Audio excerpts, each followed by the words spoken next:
Ah, quel plaisir de se retrouver sous le soleil camarguais. La balade camarguaise. La balade camarguaise. La balade camarguaise. La balade camarguaise. Découvrez la Camargue et ses savoir-faire racontés par les adhérents du SNCEA CFE CGC. 5e épisode, découverte de la lagune de Thau.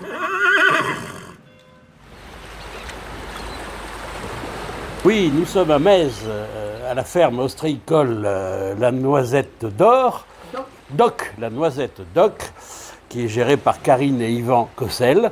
C'est Karine qui va nous présenter la production d'huîtres. Finalement, leur terre, c'est la mer. Elle va vous présenter ça pour que vous puissiez vous rendre compte un petit peu de l'importance de cette production. Donc bonjour, oui, Karine Cossel. Donc avec mon mari, on est des exploitants conchylicoles. Nous sommes 450 sur la lagune de Thau. Pourquoi la lagune? Parce qu'en fait, tout simplement, vous avez le gros de Sète et le gros de Marseillan qui permet ce changement d'eau avec la mer Méditerranée. Parce que bien sûr, la lune, toutes les 6 heures, passe par là. Et nous avons un petit retrait, une petite avancée de l'eau. Il y a ce changement systématique qui permet d'ailleurs, grâce au gros, de filtrer l'eau de la Méditerranée. Et finalement, on a une eau particulièrement salubre.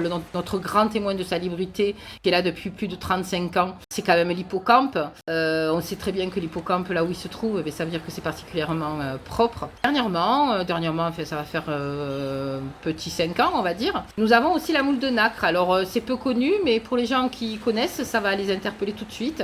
La moule de nacre qui est plantée dans le sable, en fait, est un grand signe, un grand témoin comme quoi le sol particulièrement est propre, là où toute contamination pourrait éventuellement être révélée. Donc non seulement on a les eaux qui sont d'une excellente salubrité, mais également les sols. Donc en fait nous avons un plan aquatique particulièrement intéressant pour notre production, quoique parfois on puisse en dire, loin de là que nous sommes ennuyés au niveau salubrité, on est très très bien lotis, au contraire sur la lagune de Thau. Merci. Un petit chiffre aussi. Au niveau de la production française, ça représente quel pourcentage de la production française? Alors la lagune de Thau représente 10% seulement de la production française. C'est peu.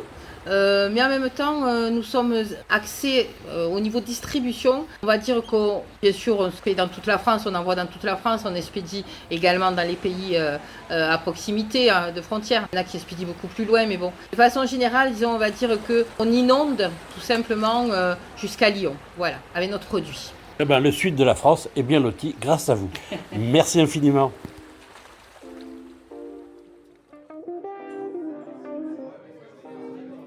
Quand deux Patrick se rencontrent, de quoi parle-t-il? De gastronomie. Je suis avec Patrick Baligan et je vais lui demander de nous parler un petit peu des associations mets et vins. C'est un spécialiste. Patrick, qu'est-ce que tu peux nous dire des associations des vins et mets de notre séjour? Bien volontiers. Merci Patrick pour ta question où j'ai un peu l'impression de rajeunir de 45 ans avec une épreuve de philo où à l'époque j'avais 4 heures pour traiter le sujet. En étant plus rapide et pour répondre à ta question, je répondrai par 2 autres questions. Devons-nous manger pour vivre ou devons-nous vivre pour manger? Je dirais qu'au niveau du SNCEA, nous avons la chance de couvrir ces 2 questions.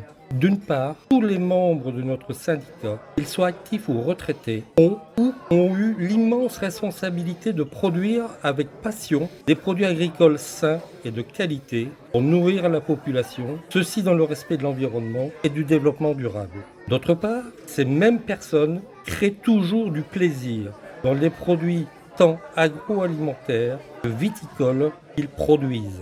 Si le manger pour vivre est important, notre survie en dépend. Le vivre pour boire et bien manger est source de bonheur, de partage, de convivialité et d'expérience. Que rêver de mieux que l'expérience vécue ce matin? D'une dégustation d'huîtres accompagnée d'un bon verre de vin blanc, le tout entouré de ses collègues et amis. L'association des mets et des vins fait l'objet des plaisirs de la table que nous devons de toujours cultiver. N'oublions pas non plus le côté viticole de notre branche, où les champagnes, vins et spiritueux subliment les plus beaux instants de la célébration, de la fête, d'échange et du partage, où il fait bon vivre ensemble. Et de façon plus basique, pourrions-nous imaginer une société sans apéro? La réponse est sans débat, à consommer avec modération, bien entendu. Pour terminer, j'aimerais rappeler en tant que parent grands-parents, nous avons un devoir d'éducation et de transmission de notre art de vivre à la française. L'art de vivre à la française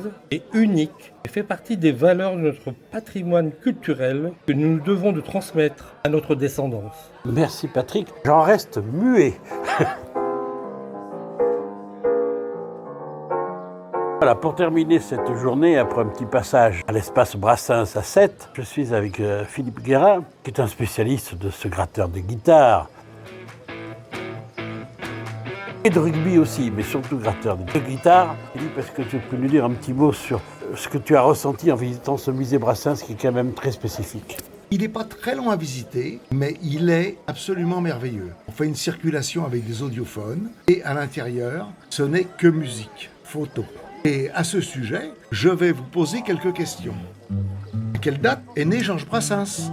C'est à vous de répondre. 22 octobre 1971. C'est bien ça. Quel animal a Jeanne Brassens dans les bras? Coin, une canne. Quel instrument joue Georges Brassens? Il a commencé avec le piano, mais il a fini avec la guitare. Quel est le nom d'une planète et d'une chanson de Georges Brassens? Ne serait-ce pas Saturne? Tout à fait. Là, il n'y a que Patrick qui peut répondre. Sur une photo, on le voit avec un chanteur qui chante Alexandrie Alexandra. Qui c'est? C'est Clo-Clo. Et de quoi le disque de Georges Brassens, qu'il a fait en 1976, il a reçu comme récompense? Oh, ça va être un disque d'or. Tout à fait. Et pour finir, il y a une superbe photo qui représente... Les temps de taux. C'est parfait. J'ai tout bon, j'ai gagné quoi. Un apéro, ça tombe bien, c'est l'heure. Merci Philippe.